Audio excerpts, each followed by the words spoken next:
Perfect.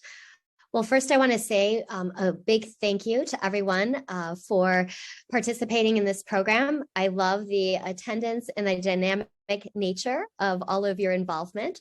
I'll try to navigate the chat box throughout the program as well, but just want to encourage your continued participation as mentioned.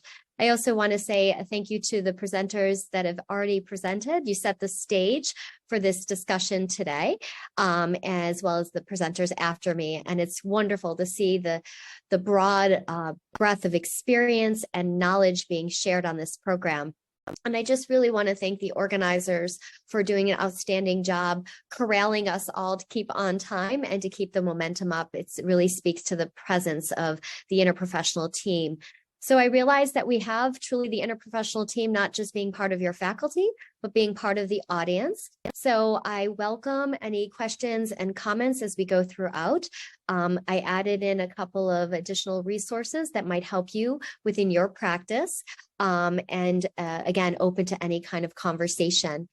In the spirit of disclosures, I just wanted to share with you that I am currently in part funded through HRSA on a geriatric workforce enhancement program. I'll be sharing some of those resources today with you that we use within our state here as part of our GWEP. We've concluded some work on antipsychotics in long-term care. I'll talk a little bit about that work as well as continuing that work funded by the NIA.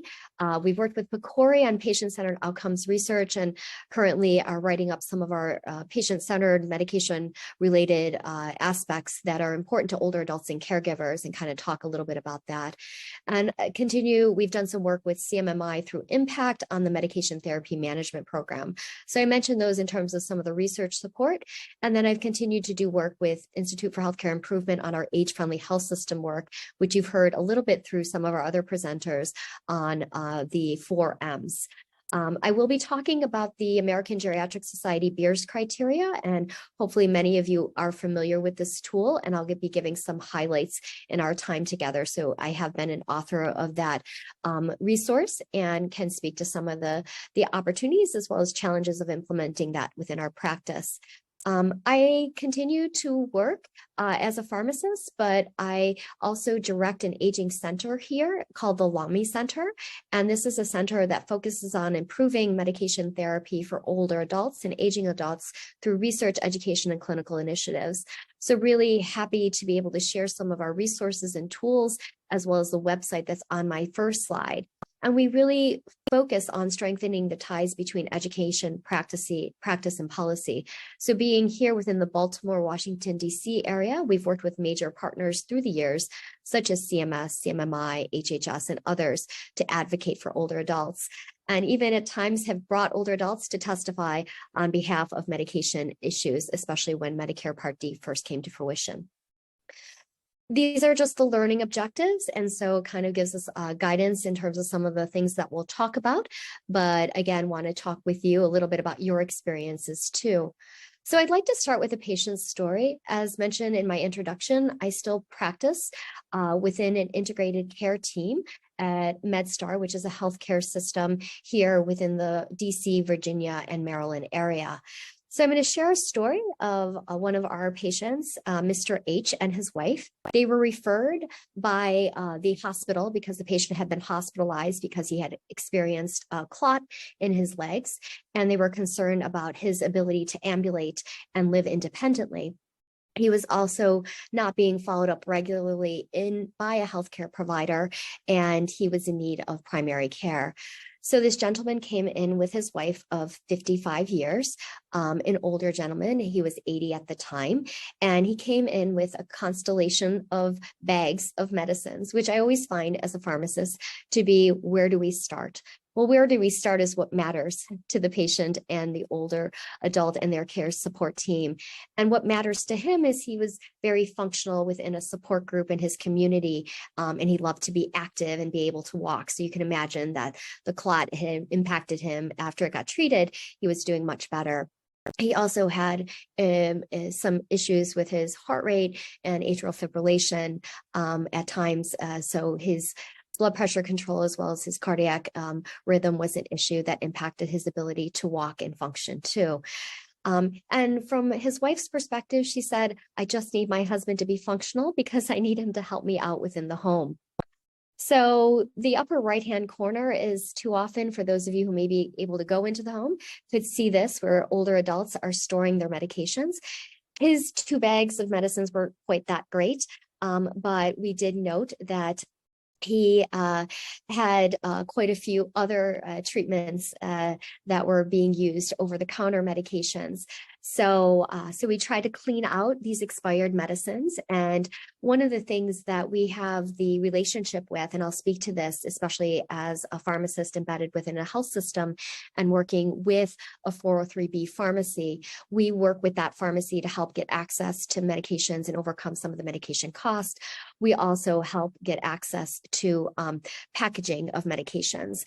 So we distilled down, and we'll talk about some of these principles, his medication regimen to having medicines just twice a day and getting him taking his medications more consistently.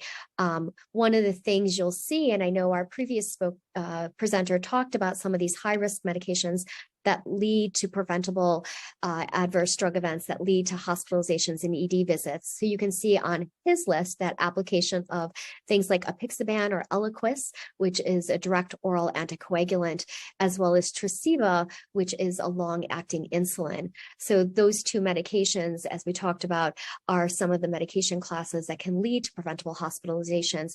And as this case will continue, you'll hear some of the trajectory of some of the challenges, especially during care transitions. So I'd like to start it off with talking about understanding, and this was a nice little review article about considerations when looking at medications for older adults with cognitive impairment. So we've seen more out of the literature, if you're those that use the mini mental status exam, that usually when an MMSE is less than about 23, there's likelihood that there's executive impairment and difficulty adhering to medicines. Now, if they've been doing something for a period of time, they might be okay. But if we're making changes, oftentimes, which we are during transitions, there may be medication adherence. So we'll talk about some tools that you can use to identify that. But getting a medication history as well as fill history is really important. And in some of our embedded software systems within our electronic health records, it may give us flags to medication non-adherence. But I think one of the best things to do is actually have your patients bring in all of their medications, ideally have them reviewed by one of your members of a team, such as a pharmacist, to ensure that they are indeed adhering to their medications, just as we had in the case with Mr. H. If the person is taking medications for conditions such as high blood pressure, are they getting adequate goals of care being met? And so again, what is their target goal? Because we've seen, especially with studies like the SPRINT trial, we need to make sure that we're adequately treating blood pressure. But we also need to be mindful that we're not causing orthostasis and putting our older adult with an underlying neurodegenerative disease at risk for falls. Diabetes is the same. We heard a little bit earlier about potentially liberalizing diabetes management in patients who are advanced illness. And we need to be mindful of that depending on where the person is with their cognitive impairment. It baffles me at times when they're sent to specialist and the endocrinologist is putting them on 3 times a day, corrective dose insulin coupled with a long-acting insulin, and expecting them to understand the management of diabetes and the risk for hypoglycemia. So I think we need to be mindful of that as well.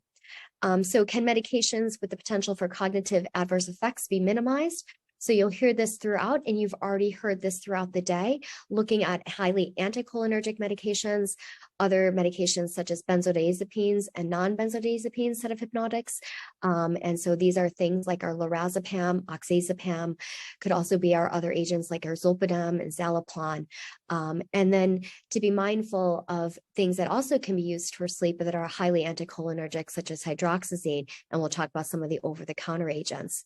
We need to be thoughtful about the use of antipsychotics, and especially our older antipsychotics, which could be having cognitive dulling effects, but even the use of antipsychotics, which there's a boxed warning in patients with dementia. And then the role of opioids in terms of the safety of using opioids in our older patient population. And we want to manage pain, but at the same token, we need to be mindful the concerns regarding of opioids on cognition and their use patterns.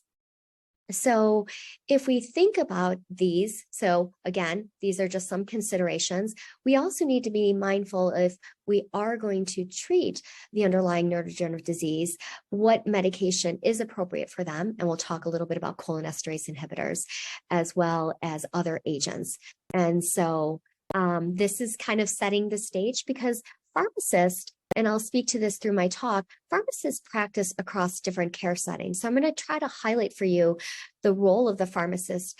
Some of you see in clinical rounds, some of you may not see because they might be working behind a desk, but the pharmacist is an integral part of the team to help you navigate some of these care considerations. So let's start with the community, because usually when I became a pharmacist, my family's like, so which pharmacy are you going to work at?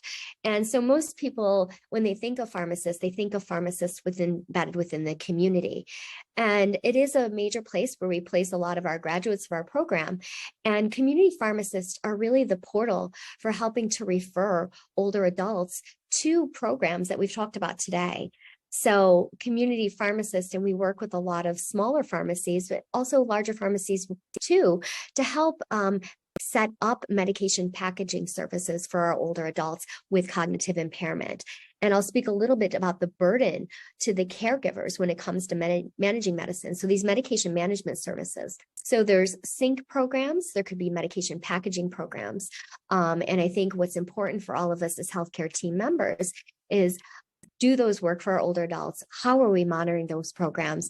And is there resources that we're not aware of that could be utilized a little bit better? And that's been something, again, that with Mr. H was really helping to maintain him and his wife with medication adherence in the community. There's also programs embedded in community pharmacies. And so some programs such as memory checkup could be part of workshops that community pharmacists are doing.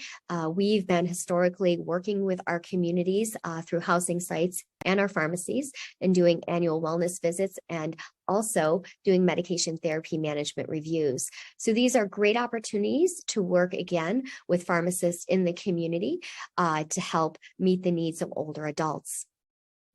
So this was a resource that we put together. I linked the PDF. We've been using this when we've been putting educational resources together for our older adults in the community.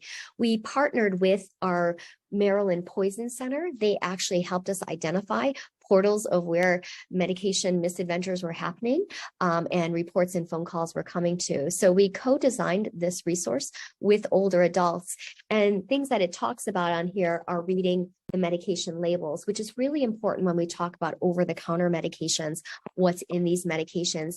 And we know that it's very microscopic in terms of the font. So the importance of asking key questions. We also talked about disposing of medications because we don't want to leave expired medications around and how you might be able to do that. So this is a resource that you can shamelessly borrow and print off and customize for your local areas, but it's been one of the things we've been doing to educate our communities at large.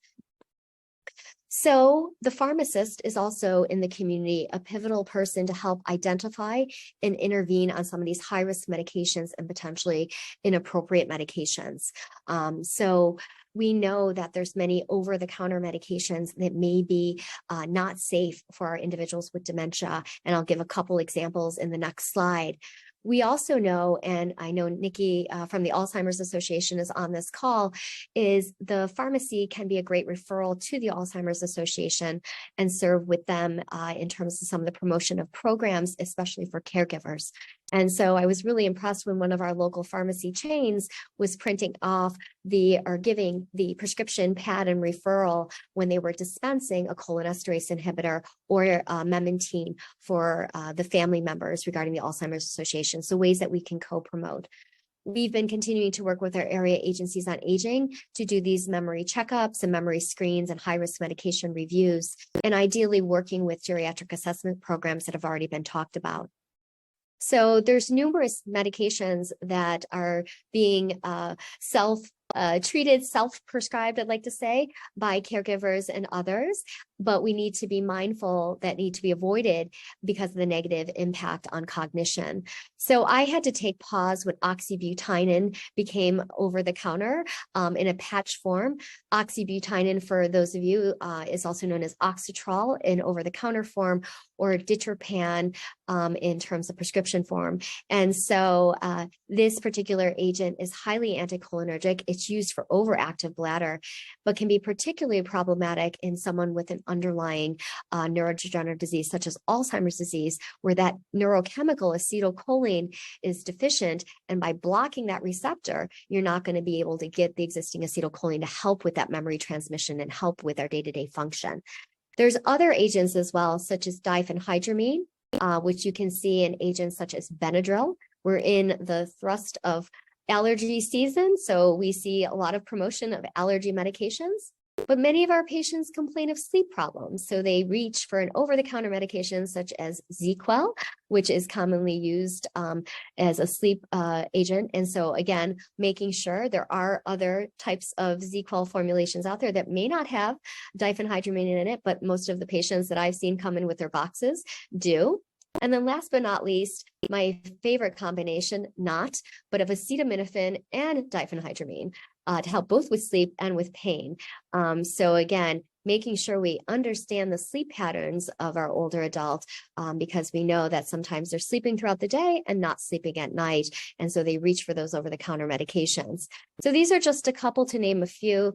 Chlorpheniramine is right in that first generation of antihistamines that can cause cognitive concerns. And so so thank you, Dr. Chalmer, about chiming in. So again, over the counters, 50%, upwards of 50% of your patients are not telling you as a healthcare team about their over-the-counter medication use. So that gets us to the next thing that we as pharmacists often get asked in the community. What is the magic medicine to help with my memory? And I'll tell you, there is no magic medicine to help with your memory. A good comprehensive assessment to look at all medications, because oftentimes patients may be on medications that have cognitive dulling effect. And so we want to make sure that we're not doing what was referred to as early as a prescribing cascade, where we have a new symptom and we start giving a new medication. But our patients may self-treat with dietary supplements. So I have given talks an hour at length about dietary supplements. I'm just going to hit the tip of the iceberg in giving you some resources from the National Center of Complementary and Integrative Health. And they have a great herb at a glance and an app that you can download. I like this because it's a governmental site. It's not biased by pharmaceutical companies if you were to Google some of these. So ginkgo biloba is kind of one of those old steadfast agents that had been promoted for cognitive health. But one of the things with ginkgo that you have to be mindful of is its antiplatelet effects and its increased risk for bleeding. And many of our agents, just like we talked about with Mr. H with Zapixaban, maybe on other medications that increase their risk for bleeding. Prevagen, and I just mentioned this one. I could go into many, many more, but this is one of the number one if you look at some of these recommended by Pharmacist, Prevagen. But I have to tell you, there's limited evidence regarding the use of Prevagen in our older adult. There's been some studies that have been sponsored by the company that produces it. So I'd be very mindful of where the evidence is coming from. But this is one. With many of these agents, these herbal supplements, if they're going to be used, I always say to my patients, check with your healthcare team to make sure there's no major drug-drug interactions. Give it a therapeutic adequate trial, but then give it, if you're not seeing any sort of benefit, maybe take it away, because I can tell you that these agents are not inexpensive.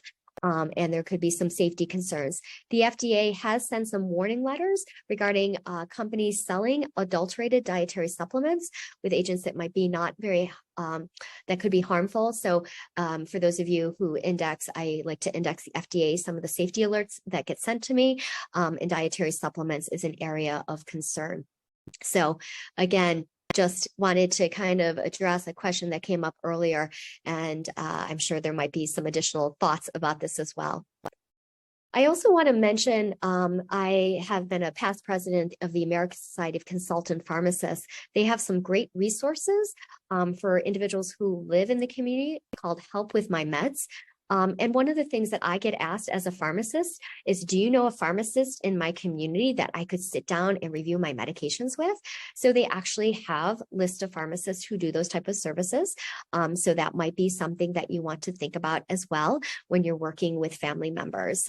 So they might be part of the healthcare team, they might be independent of the healthcare team, but these are another resource that are out there. And these are senior care pharmacists that pharmacists have trained and working and caring for older adults. So my story continues because pharmacists aren't just in the community. Pharmacists are often working in the hospital. So Mr. H, unfortunately, developed a urinary tract infection. His blood sugar wasn't very well controlled, and he found himself at the hospital. And what we know, especially in patients with an underlying, and in his case, mixed dementia, we thought he had more of a vascular as well as Alzheimer's picture, is that they're at great risk for developing delirium in the hospital. And so we need to partner with our geriatric practitioners across the care settings to address these risks. And so in the case of Mr. H, he was very challenging in terms of managing his diabetes. So we were able to alert the medical team regarding his instability with his diabetes, which often led to hypoglycemia. So not to overtreat his diabetes, but also because of his neurodegenerative diseases and concern with his memory, to be mindful of putting him on psychoactive medicines. And so those were some of the concerns we had as well. Yes, thank you, Stephanie. You are definitely in ambulatory clinics too. So I kind of will put that under the health system, and good to see you on the call. So in the health system and hospital system, we need to identify and intervene on high risk and potentially inappropriate medications. So again, looking for those medications that worsen. And so there are within health systems anticholinergic tools that might be used to kind of define the anticholinergic burden. And then we tend to see agents being started for pain, such as gabapentinoids, whether that's gabapentin or pregabalin. So being mindful of that. And I think it's really important that we are mindful of drug-drug and drug disease interactions. So thank you, Gary, for that note regarding the promotion of these products. I'm very mindful of that as well. So continuing in terms of what pharmacists can do across health systems is mindful of making sure our practitioners are aware of how to manage dementia and or behavioral issues. So ideally, we're employing behavioral therapy and non-pharmacologic approaches, but if we are using pharmacologic treatment options, being mindful of the various formulations and agents that we're using. So pharmacists can be very helpful in navigating these treatment choices.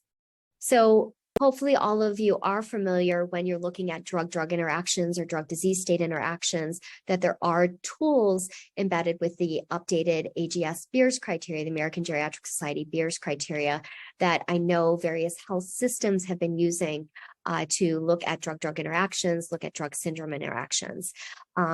Also, to be mindful of looking at renal considerations in our patients and some of the potentially inappropriate medications. Table 7, I like to highlight, even though I'm not going to be going into that in depth, but highlight drugs with strong anticholinergic properties. And that gives you, again, things to look at amongst, we just talked about some of the over-the-counters, but these could be some of the prescription medications, antidepressants, antipsychotics, antimuscarinics, and various agents that we're using. Just wanted to highlight that there has been attention and continues to be attention, if you have not read the most recent updated Beers criteria, some of the safety signals with medications. And I think this is a great segue because oftentimes we talk about the management of anticoagulants in patients with Alzheimer's disease and other types of dementias. And we know that warfarin is a very challenging medication, and we're trying to move away from warfarin and using some of the newer agents because it's less intensive in terms of monitoring. So warfarin and other anticoagulants were a big focus of the updated Beers criteria. We did add additional data regarding opioids with respect to delirium and continue to add some additional data regarding the risk of falls and fractures and anticholinergic burden and sophistication of looking at the burden scores. So these are just some considerations pertinent to older adults with an underlying neurodegenerative disease and dementia. I think what's also important to be mindful of is the CNS burden. So we focus and continue to focus the collective looking at CNS active medications, central nervous system active medications. And we added skeletal muscle relaxants to this, such as our agents such as cyclobenzaprine. And so with respect to the safety of those agents. And what we were seeing is some of the data emerging where the prescribing of those medications could be happening, such as emergency departments or during short courses of hospitalizations. So Alina, I will talk about cholinesterase inhibitors in a second, especially with respect to vascular dementia.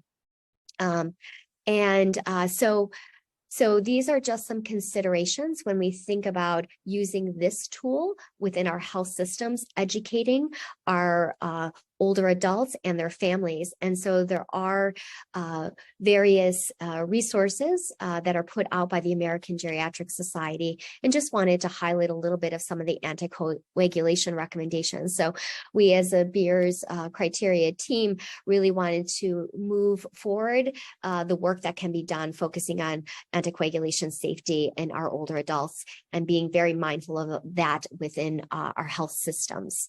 So when we think about the Beers criteria as a tool, it is a great alert, but an alert alone isn't effective. We've seen that in published trials. And I know Dr. Nicole has done some work in this area as well. And he's more of the philosophy, you can use an alert, but you got to use that high touch. And that's really important when you're working with individuals and caregivers with dementia. Monitoring, we need to be mindful of how closely we monitor if we use some of these medications. And I'll talk a little bit within my talk about deprescribing in that person-centered, patient-centered approach. And the theme of today's presentations is the interdisciplinary aspect. Well, as we think about care planning, how are we integrating that team discussion in our care plans and have some of those medication focused care plan aspects to assess the medication regimen? And I'm very mindful of caregiver burden, but I'm also very mindful of treatment burden. And when you think collectively of treatment burden, it's not just the number of times we give them medicines, but the labs and the follow-up and the burden on that family as well as patient. So just some considerations. So the Beers criteria is an alert. It's a tool. It's the only one I'm going to talk about today because of time. But I think it's one of the many resources that we can use within our practice. So American Geriatric Society has put additional resources to complement the Beers criteria that are forward-facing to consumers. And so Health and Aging is their particular website. And I've used this when I've gone out to the community to talk to the community about the Beers criteria, because if I were to use the same talk that I'm using for you all today, it wouldn't go over so well, but they have wonderful handouts and resources that you can use when you go out to the community too. So continuing our discussion on this older adult and understanding what matters to them. So we're going to kind of state we ended up treating the urinary tract infection at the hospital. Fortunately, the patient did not develop delirium because of the communication amongst the team members, and then was then placed in a subacute for some rehabilitation needs.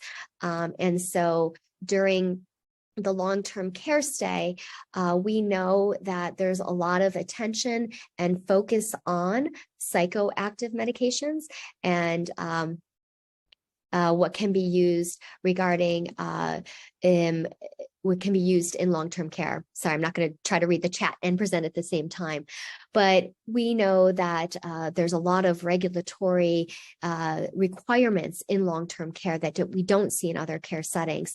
So consultant pharmacists who work within long-term care facilities are mandated to do at least a monthly drug regimen review. So a lot of those monthly drug regimen reviews are focusing on psychotropic or psychoactive medications, such as antipsychotics, antidepressants, mood stabilizers, potentially sedative hypnotics, and other agents. And when we look at psychoactive medications, especially in long-term care facilities, but across all care settings, such as what we talked about with the CNS burden, with the medications noted within the Beers criteria, we need to be mindful of fall risk. And so we are always looking at sentinel events and trying to prevent them. So again, looking at that CNS burden. Some of our psychoactive medications may cause difficulty with swallowing. And so weight loss is something we need to be mindful of, let alone if someone's sleeping throughout the day. Some of our medications can also worsen diabetic control, especially our second generation of our antipsychotics. And so we need to think about the coexisting comorbidities, but also the side effects of these medications. The other thing we need to be mindful of is that within long-term care facilities, we're seeing a growing number of individuals with severe mental illness within our long-term care facility sites. So we may be treating severe mental illness as well as an underlying neurodegenerative disease. So thinking about that as we're managing this complex patient population and not treating the patient population the same. As I mentioned, we just finished up some work here at the Lamy Center looking at the Antipsychotic Reduction Initiative and seeing that some of these policy implications have impacted some of our individuals with severe mental illness. The other thing, when we look at long-term care, we know that within long-term care or subacute care, there could be patients at all stages of the illness, though many of our patients are usually more advanced illness with their underlying neurodegenerative disease, such as Alzheimer's disease. And we need to be mindful of our goals of care, and it really can afford us the opportunity to think about reducing the burden of medications on that patient population. So when we look at the medications that we may be using for neurodegenerative illnesses such as Alzheimer's disease, cholinesterase inhibitors are still by far the mainstay therapy that we're using in long-term care facilities. And they may be effective in helping improve someone's day-to-day activities and function and recognition. But we need to be mindful with cholinesterase inhibitors.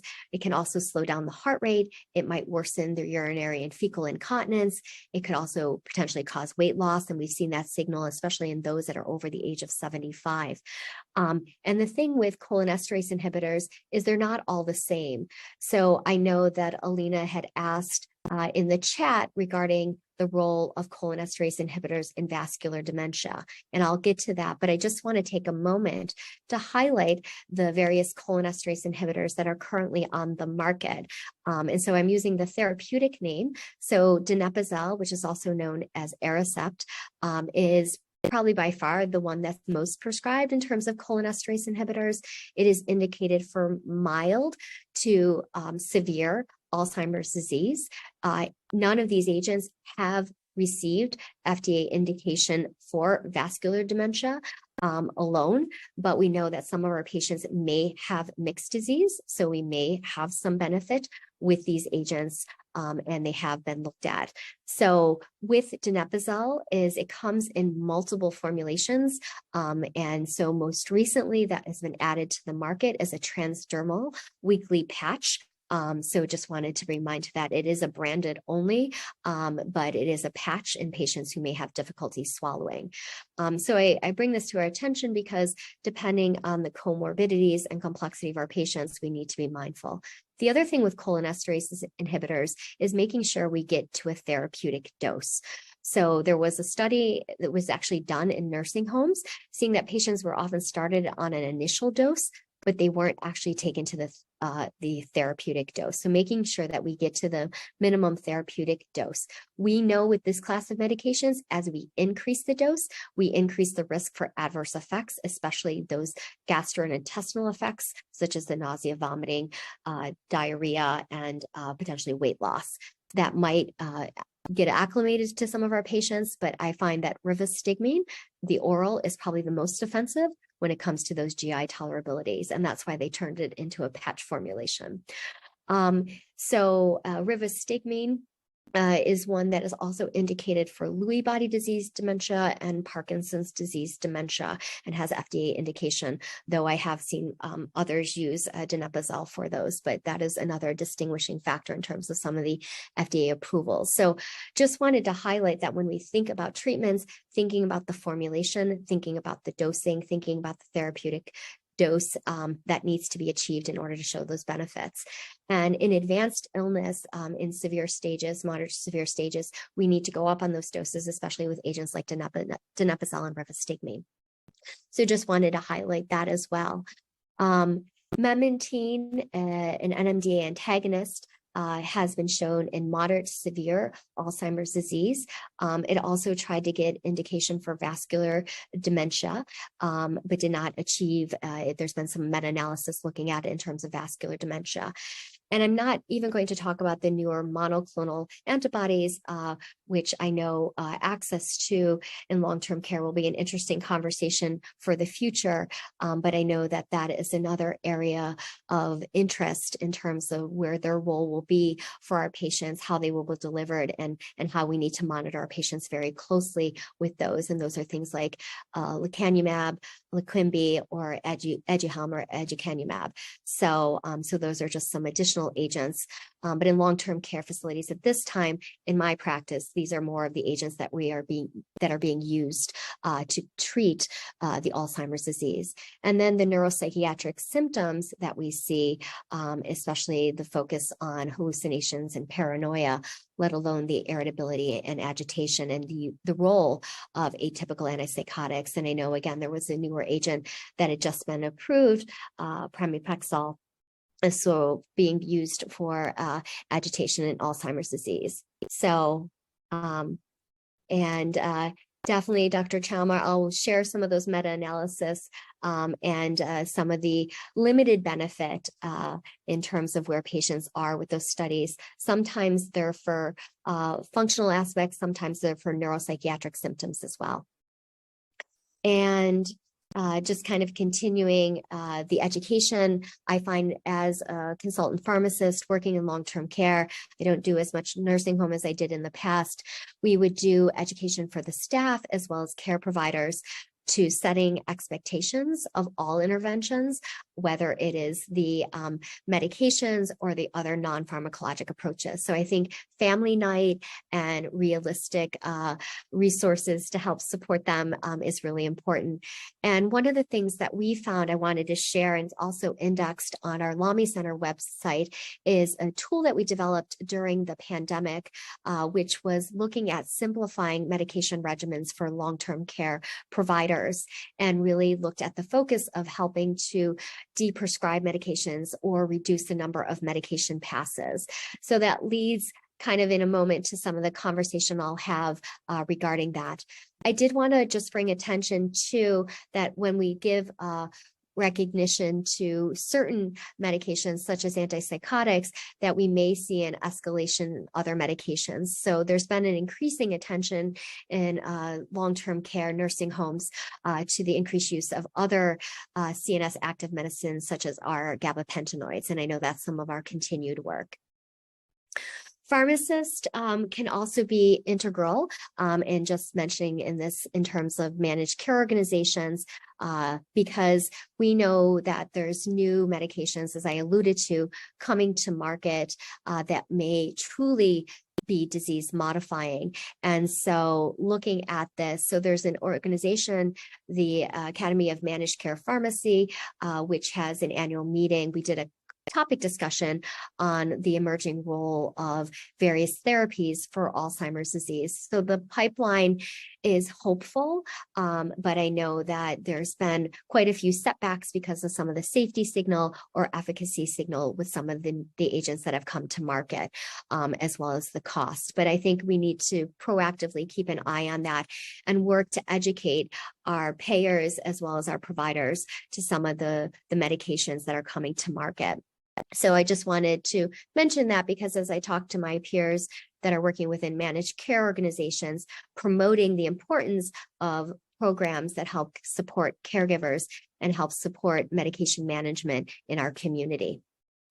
So we know that pharmacists have also been helping to shepherd some of the resources and efforts regarding deprescribing. So wanted to take a moment because deprescribing can help ultimately reduce medication burden, treatment burden, and hopefully reduce medications that are potentially inappropriate.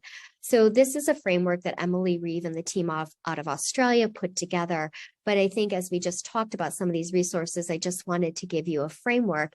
And it's hopeful, and love to hear via your stories, just as when we started with Mr. H, we were able to cut back in terms of some of his medications because of safety and need.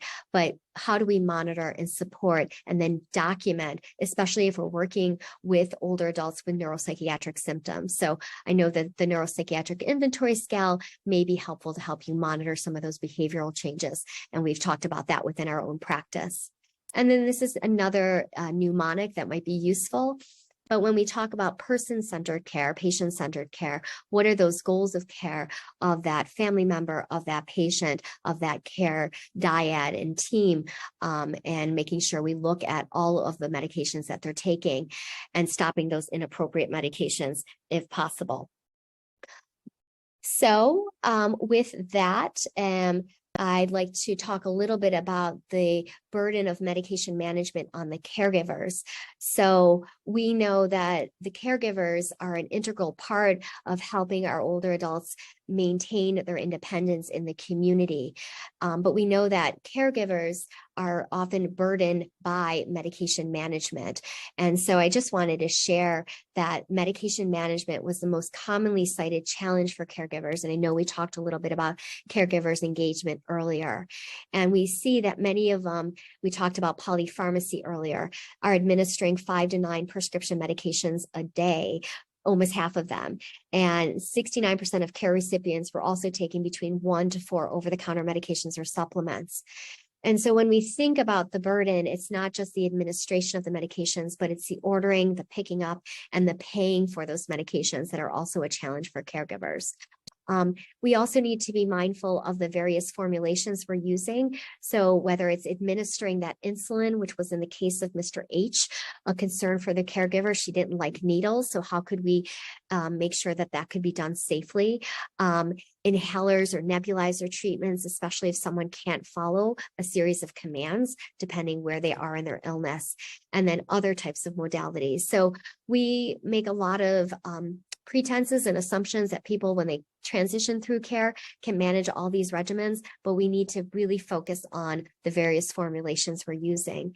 And the reasons why caregivers consider medication management difficult is the time intensity and the inconvenience. And so I pause on the inconvenience because as we think about that treatment burden and we think about the number of times medications have to be passed or given to someone who might become agitated or very offensive with the older adult, that is something we need to be mindful of as well. And I remember a family member coming in tears and saying to me, Dr. Brandt, I'm so sorry, I made a medication error. She had filled the pill box wrong during one of the visits. And so they're worried about that as well. So making sure you establish an area of trust with the family.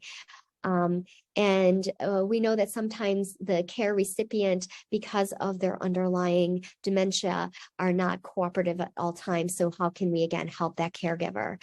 And then the feeling underprepared to effectively manage medicines. So we need to do more to educate across our care settings, these care providers, these caregivers, to make sure that they don't feel stressed by this and additional burden. And I thought this was really powerful as well. Despite frequent emergency department visits and overnight hospital stays, few family caregivers reported receiving assistance and training from healthcare professionals. So we need to do more during these care opportunities to, again, educate, empower. And many family members, family caregivers, especially those 65 and older, report lacking any support from their friends or family. And about 39% had no additional formal or informal support with managing the patient's medicines. So we at the University of Maryland did put together a tool, and I wanted to share this with you that can be used by families and caregivers.